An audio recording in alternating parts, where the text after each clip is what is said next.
Hello, ladies and gentlemen, and welcome to the first college football video of the 2025-2026 season. I'm so hyped for this season of college football. I'm so excited. And I'm going to be kicking it off with all of the Power 4 conference prediction videos like I did last year. We still got a good month to 2 months before the season is ready. But I'm going to do my predictions now. Give myself some leeway. Last year, I didn't get all the predictions done. This year, I will.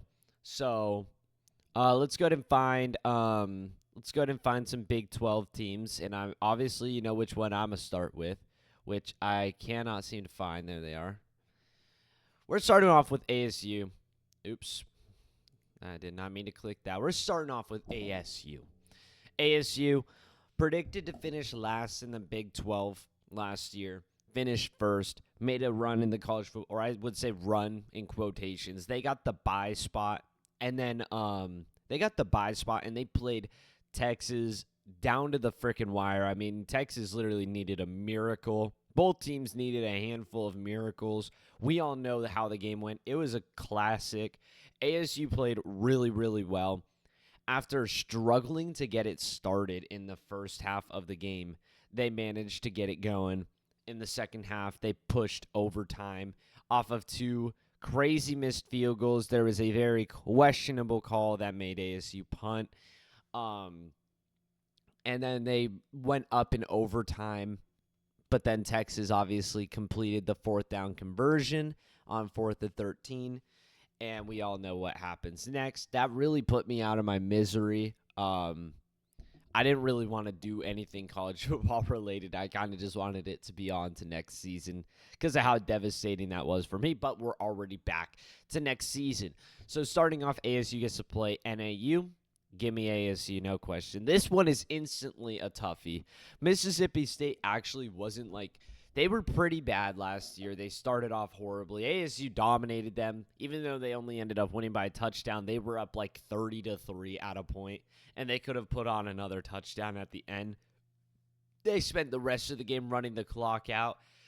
In ASU's defense last year had a super bend don't break mentality where they would go on these stretches where they'd allow a lot of points and they'd allow the other offense to get rolling, but then there'd be a long period of time where they just didn't allow the opposing offense to do anything, and it was enough to keep teams in check for the loss, at least after the Texas Tech game. I'm not even going to count the Cincinnati game because Sam Leavitt was hurt.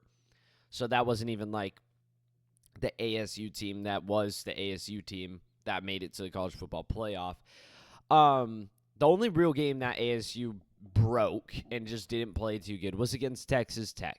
And they only broke on one play against Texas. Literally, they had the game packed up and ready to go home. They decided to blitz. Quinn Ewers called, I think he said he audibled to all protection, something like that. I don't know. He recognized that they were going after him, so he got all the people on the line to protect him, and he launched one to the end zone. He got over the top of the defense, and then the game continued, and then they ended up winning. That was the one break the defense really had. And then, of course, against Texas Tech, they struggled to keep them in check. But Mississippi State, they played us pretty bad. But as the season progressed I think they had a freshman quarterback step up, the team really started to play better offensively. Defensively, they struggled a lot, but they started to play better offensively, that's for sure. They had a horrible rush defense, which is something they need to improve on. I do think this is one of those situations where it was kind of like ASU. ASU in 2023 was really hurt. They didn't have a quarterback playing, and there was a lot of positions that were questionable, and ASU ended up finishing off 3-9. But, I mean, you'd have to be an ASU fan to understand the fact that a lot of games were actually way closer than it looked, and injuries and certain things kept them from being better, and then they got their quarterback, and they got some transfers, and they ended up going to the college football playoff. I feel like Mississippi State is in that position themselves where it's just like you'd have to be a Mississippi State fan to realize what they're cooking up. And I don't necessarily mean college football playoff. Don't get it twisted. I just don't mean bottom of the SEC. Just I feel like they're going to be better. So this one is going to be a tough one, but I'm still going to go with ASU. Last year I had Texas State beating ASU because it was on the road, and obviously I didn't expect ASU to be as good as they were, but Texas State is set to join the Pac-12 at some point. ASU wins there, especially at home. And then you get a really, really tough stretch for ASU. I mean, this stretch is just brutal for the next, 6 games. At Baylor, Baylor is a team with a lot of hype. Their offense is going to be extremely good. Their quarterback, I would say, has some Heisman potential just because of how, strong his offense may be. And Jaden Daniels kind of destroyed the fact that the Heisman was also a team effort at the same time as it was a player effort. It was a mix of the two. That's why it wasn't called the MVP. But Jaden Daniels kind of just turned it into another MVP award when he won it with his team that didn't even make the college football playoff, didn't even make the SEC championship. Kind of blew that up, even though, I think Michael Penix should have been the one to win it, but Jaden Daniels was the best quarterback statistically speaking. That could be their quarterback. That could be the Baylor quarterback this year because I'm just not too sure about their defense, but that also could very well be the same deal for Sam Leavitt. I mean, if we want to get deep into ASU's wide receiver core, they lose Melquan Stovall and Xavier Guillory. Jordan Tyson is back from injury, who's literally the third best receiver in the country, and maybe second, if you will, behind Jeremiah Smith and then maybe Ryan Williams. He is definitely a top 3 receiver. Sam Leavitt has looked so improved in the offseason. His training tapes are ridiculous.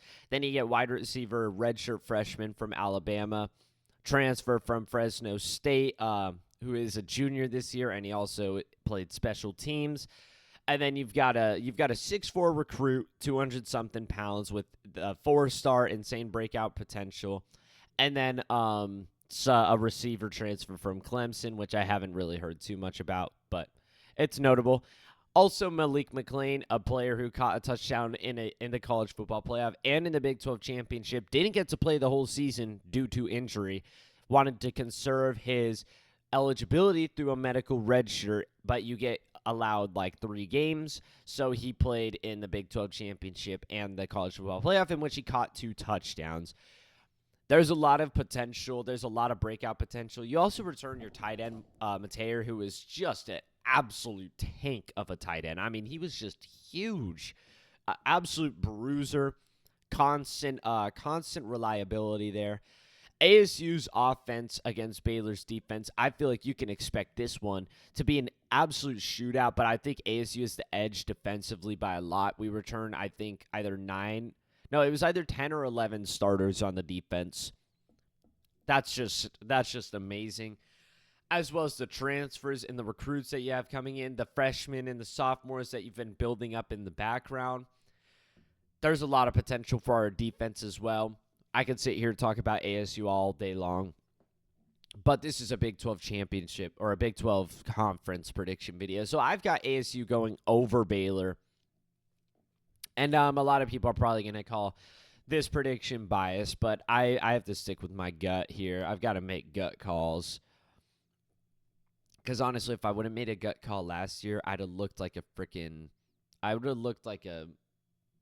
prodigy with the way I would have predicted ASU. TCU is also going to be a tough one, a team that is most likely going to improve last year, even though they finished off with a very solid record and a pretty good team. I think TCU will be a team that improves, but not record-wise, considering their schedule is extremely difficult. But considering it's at home, I feel like ASU at home is just a death trap for any team that has to face them. It's just a death trap. This one is a tough one. ASU at Utah has always been a tough one. That's why I say that. It's fun to have some Pac-12 opponents that you get to still have this with. But Utah, a team that's very questionable. They're getting a transfer quarterback from New Mexico. People say he's the way of the future. I say he hasn't played a damn snap in Power 4, or I guess he played one, and it was against literally like the second worst team in the Big 12, Arizona, and they got absolutely swamp donkeyed. I know he was at New Mexico, and just the talent around you doesn't, like you can't carry a team by yourself. So maybe he could perform better at Utah, but Utah has always had offense problems. That's been the only thing keeping them out of the college football playoff and maybe even a title, has been their offense has been super weak, except for like the years where Cam Rising, like the first couple years where Cam Rising was starting. But then after like the second Pac-12 championship, where in which this team literally just couldn't break 3 losses. They couldn't find their footing with offense, and I don't think they will. I'm still going to pick ASU here, even though this one is also going to be a tough one. You've got 3 tough games here, all on the road, before ASU returns back for a potential college game day. Even if ASU manages to like drop one of these, I still feel like this will be college game day. ASU's most likely going to be preseason top 25, or I would obviously top 25. I would say top 15 though, probably preseason top 15. Just from the fact alone that you're returning the best quarterback wide receiver duo in the country. There's not a better one right now. And that alone should carry them to the top 15 in the preseason. This game will most likely be college game day, which hasn't been in ASU in a very long time. ASU after last season has been awakened. Tempe is alive. This game is going to be absolutely huge. It will be a good game. Texas Tech will be ready to play. Their defense is actually like loaded. And their offense would definitely be weaker than their defense, but their offense still has a lot of potential. This is a matchup. I mean, this is a matchup of 2 very capable college football playoff teams. Like, these teams are both in contention for the Big 12 title and for the college football playoff. Like, this one is huge. I think ASU is going to take it, though, from the simplistic fact that it's at ASU. Texas Tech, I'm not going to lie, has previously owned ASU in pretty much every sport. But the last time Texas Tech played at ASU, we won a massive shootout. So, and that's really like the only time I could actually find ASU beating Texas Tech in recent time. Like anything before 2007 has become like irrelevant to sports. Like just forget about it. Unless, it's kind of becoming to a time of irrelevancy. Like, the times have changed. The way football is played is different now. 2007 will be a staple because of how crazy that season was. That kind of set the standard for every college football playoff or every college football season because every season is crazy now. ASU hosts Houston after this game. Win or lose this, ASU is going to probably trample Houston. I hate to break it to Houston. They could play tough, but I feel like ASU might trample that team.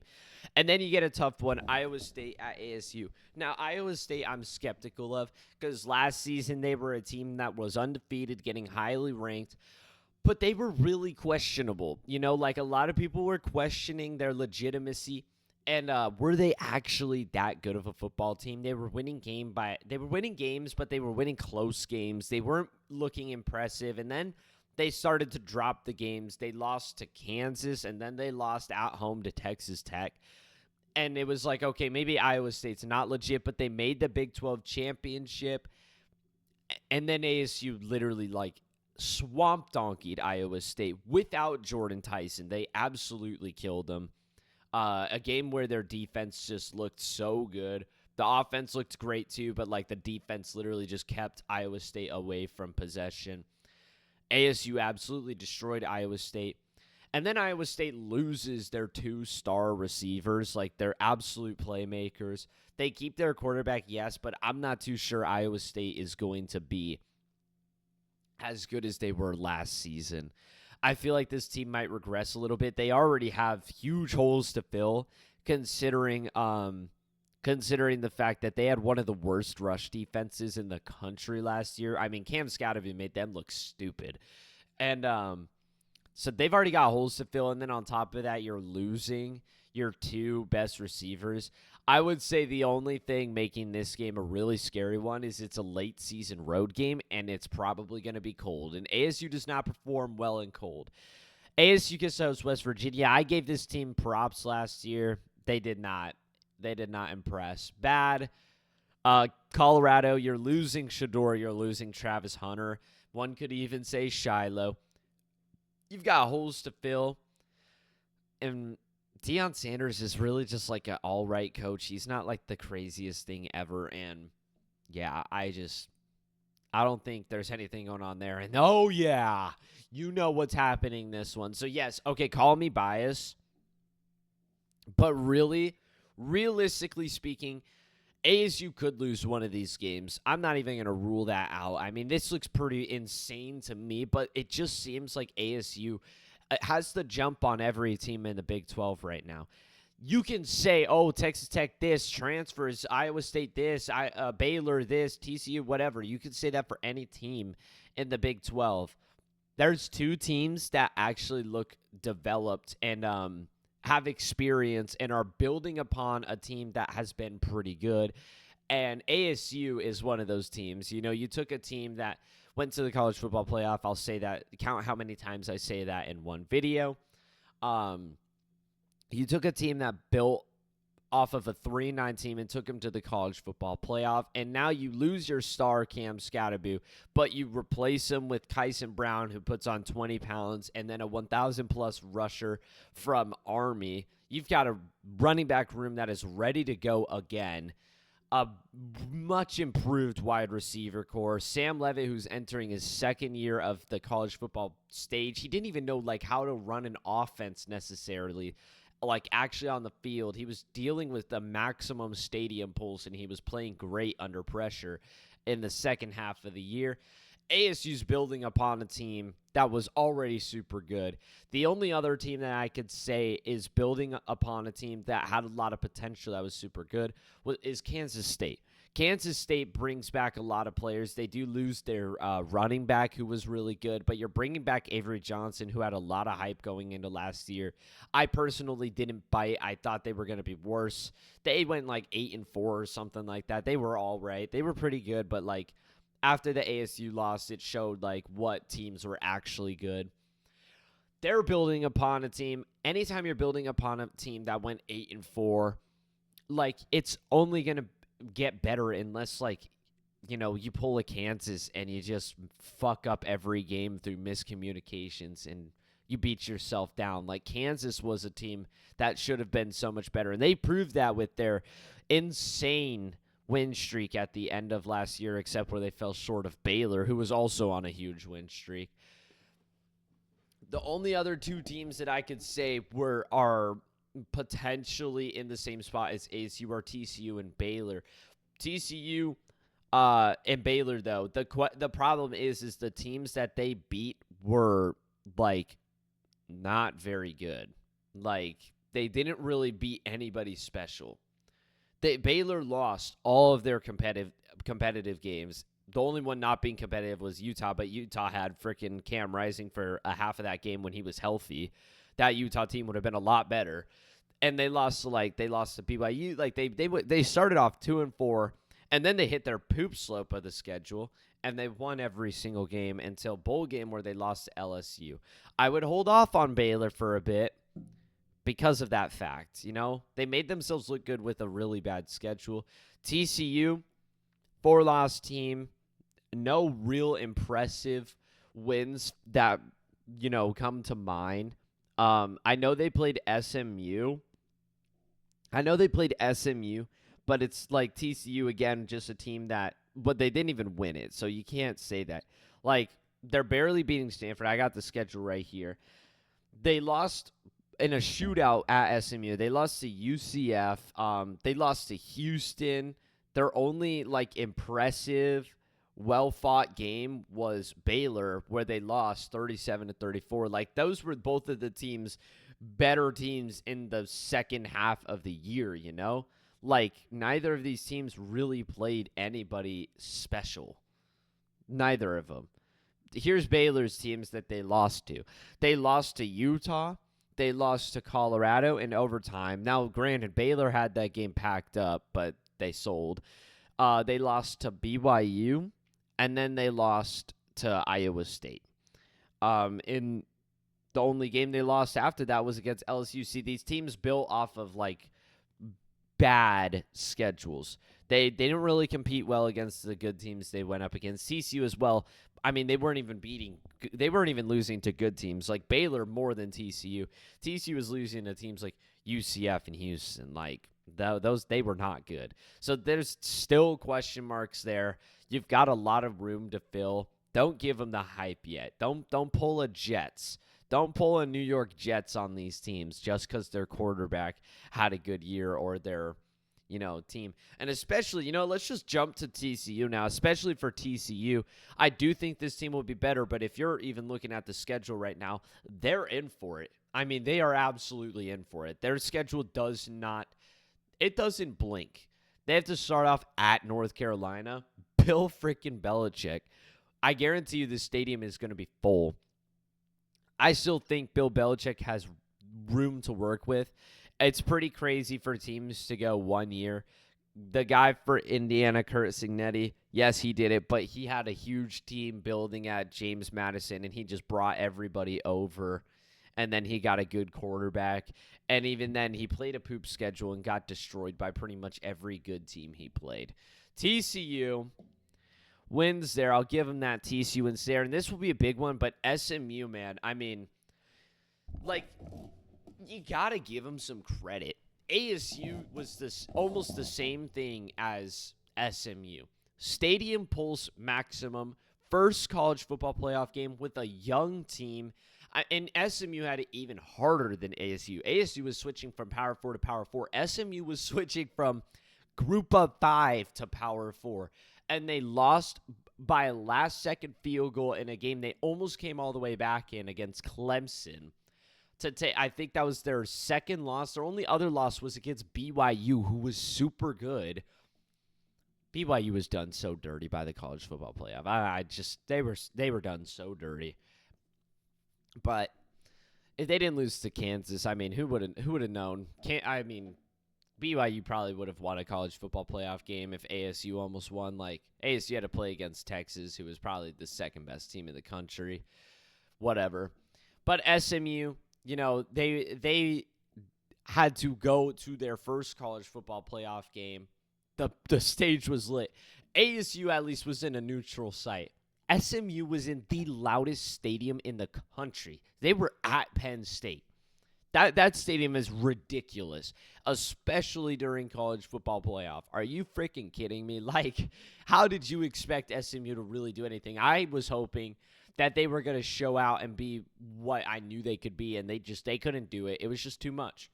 SMU's building upon a team that was really, really good last year. This team is going to be threatening. Freaking Southern Methodist University. Wow. TCU wins there. At Kansas State, I just don't see TCU going on the road there and winning that.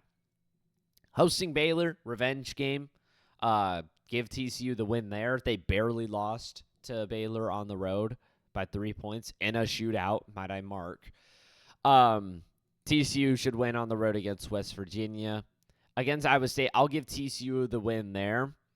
But BYU, I'm going to have to take BYU. And then I'll just finish off there. So, and I think I mentioned this briefly earlier. I said TCU was going to improve, but not record-wise. I might have said that for TCU, but I was thinking in my head for sure because I believe they were a 4-loss team last year, but their schedule was easier. Like, for certain it was easier. This year, yeah, they went 9-4 with a bowl game win against Louisiana, which they absolutely stomped. TCU had 4 non-conference games last year. Oh, no, I'm sorry. They had 3. UCF was just moved up 1 for some reason. And they lost one of them to SMU, same thing. But their other non-conference game was Stanford that they barely won. the hardest, literally the hardest game on TCU's schedule last year was SMU. And that could be the same. That could be the same here. But in terms of conference, the hardest team on their schedule was Baylor. Baylor wasn't even. They didn't even touch the top 25. Now you've got ASU on the road, Kansas on the road, BYU on the road, and you get Baylor again, Iowa State. There's toughies in this one. I do think TCU is going to be better, but they're just not going to be able to do it with their schedule. And let's go to BYU. This is a team we need to talk about. They're going to have some problems. They've got a quarterback problem. Their quarterback, I don't know if any of you guys have seen. I'm going to look it up here on my phone while I talk about it. We don't know who is going to be the starting quarterback of BYU because Jake Retzlaff, if that's how you say it, was accused of RAPE, and he admitted to having intercourse with this girl, but not to the RAPE part. But that's against BYU's code of conduct, nonetheless. So BYU took it into their own hands, and while Retzlaff has to deal with all this, accusations, he got suspended from playing football because he broke BYU's code of conduct. BYU's a very religious school.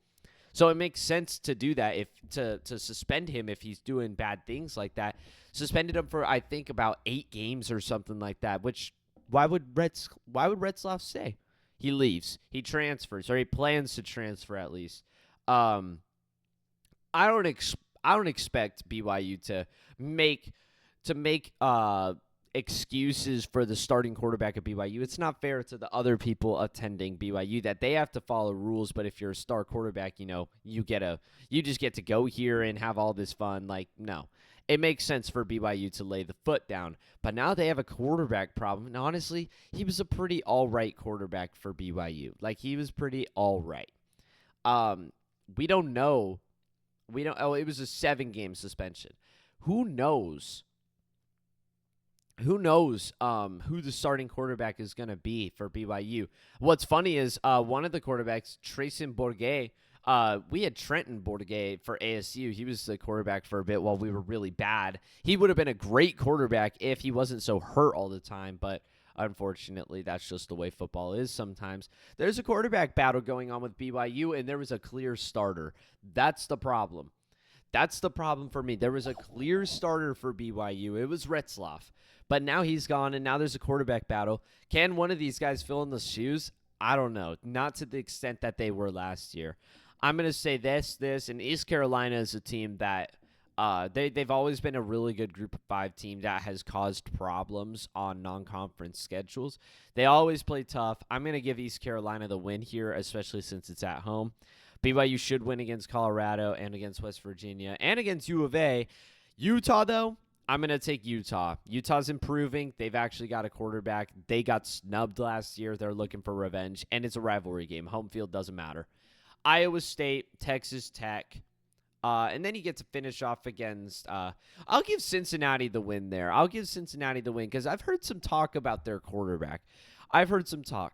BYU's got problems, and unless BYU decides to say, oh, no, suspension lifted, be our quarterback, then BYU suddenly changes. You're a second-year quarterback with the team.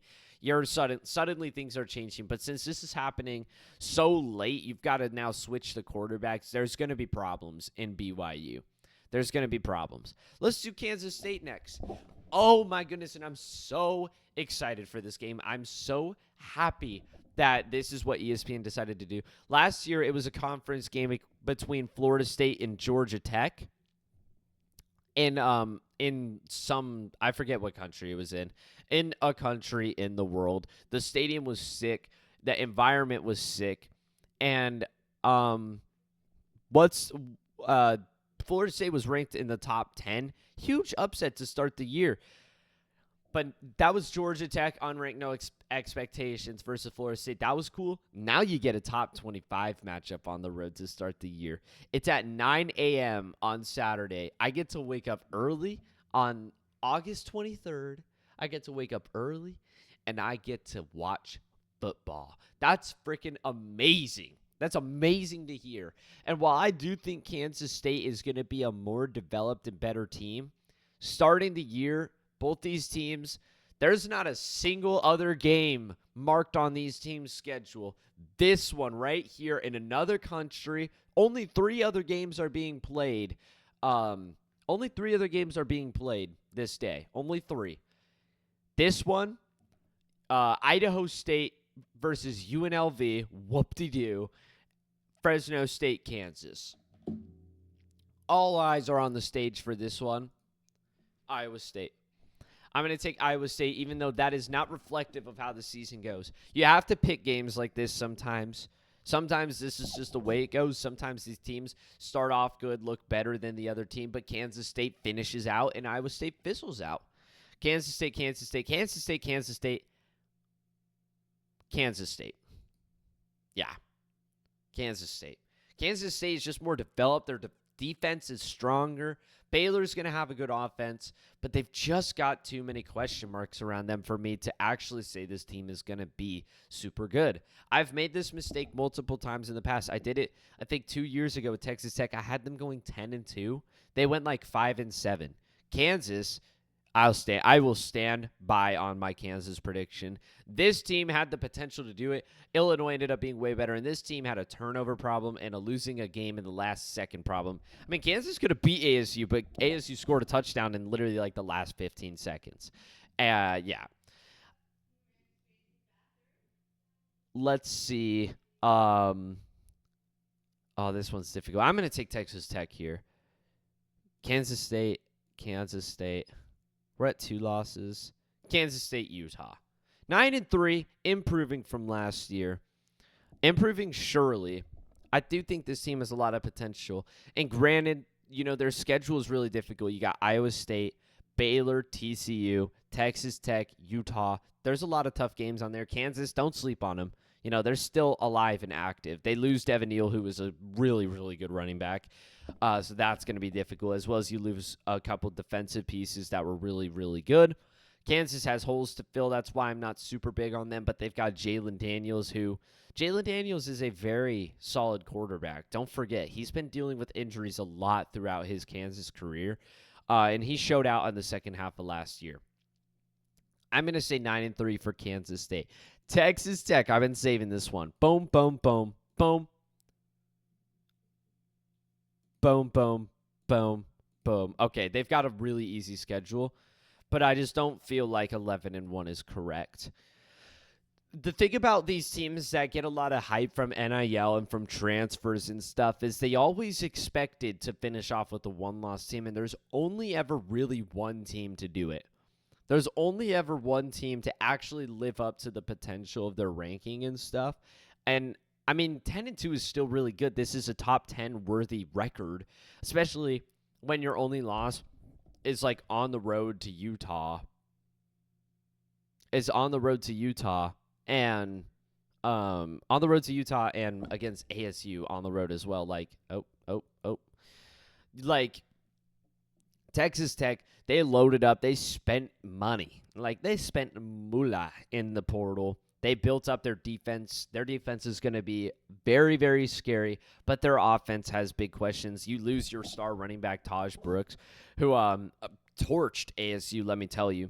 He had a fumbling problem against every other team, except when he played ASU, he just dropped a dookie on us.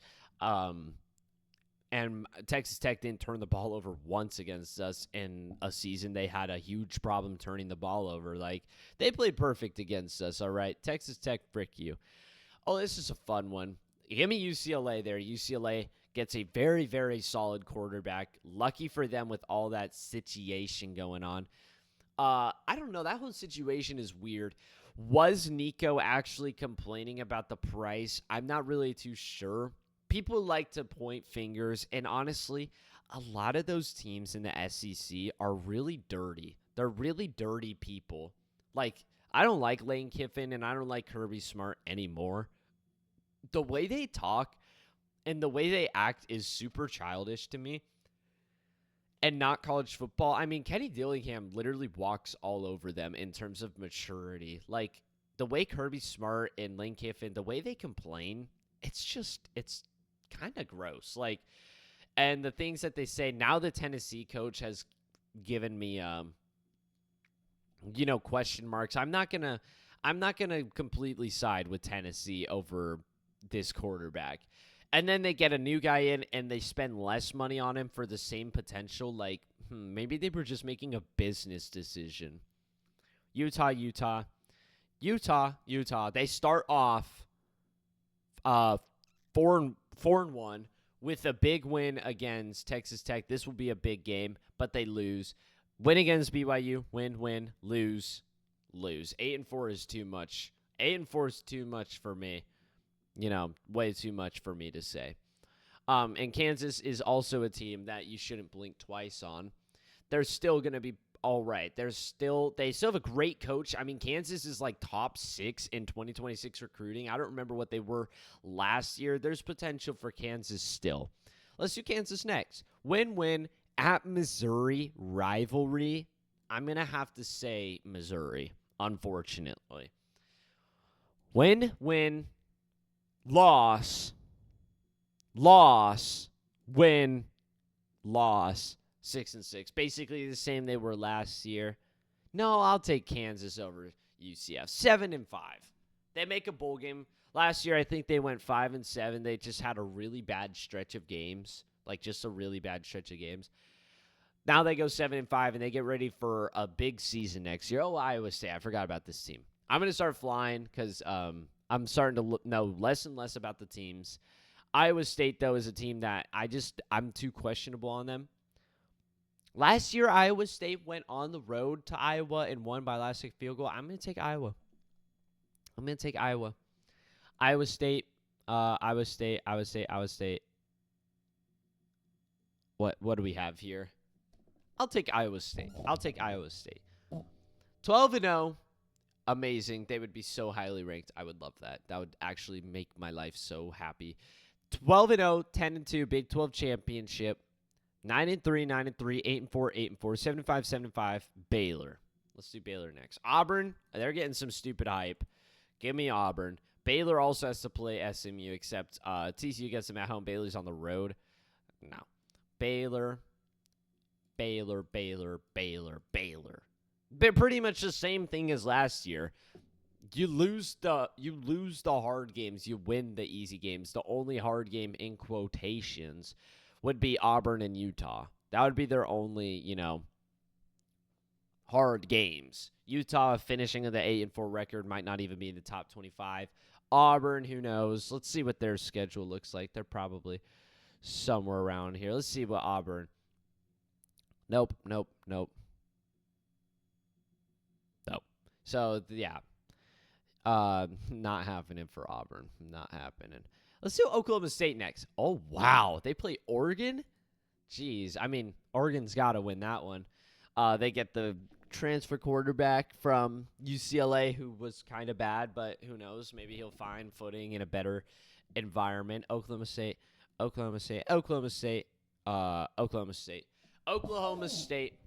Tough schedule, but they're going to improve. This team bounces back and forth between these bad records. Big 12 championship, they fell a foot short or a half an inch short of a college football playoff. The next year they fell on their face and they went like 6-7. Next year, no expectations. They make the Big 12 championship after losing 33-7 against South Alabama. Yes, I remember that score potentially, like 99.9% sure. And then the next season, they have super high expectations, and they go 3-9. And now they've got no expectations. They've got one of the greatest bounce-back coaches. He knows what he's doing. He knows how to put a team together. He's going to have to find a new quarterback, and he will. He continuously does. Alan Bowman, I think he's finally gone, which is just huge for Oklahoma State football. It's like Cam Rising, except Cam Rising was actually good, but he was just dealing with injuries. This guy just wasn't really that good. He kept on putting false hope in the program, and he needs to go. You need to move on. Loss, win. 5-7. Let's start flying. Let's start moving. Houston, my sleeper team personally, for the Big 12. This team wasn't horrible last year. I'm going to have them go 7-5. I think this team is improving. It's about time one of the teams, UCF, Cincinnati, Houston, starts to do good in the Big 12. They all kind of showed up and sucked.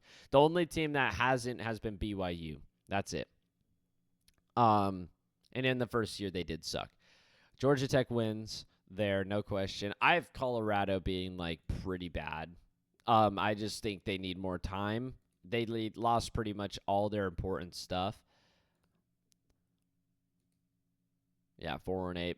West Virginia pissed me off last season.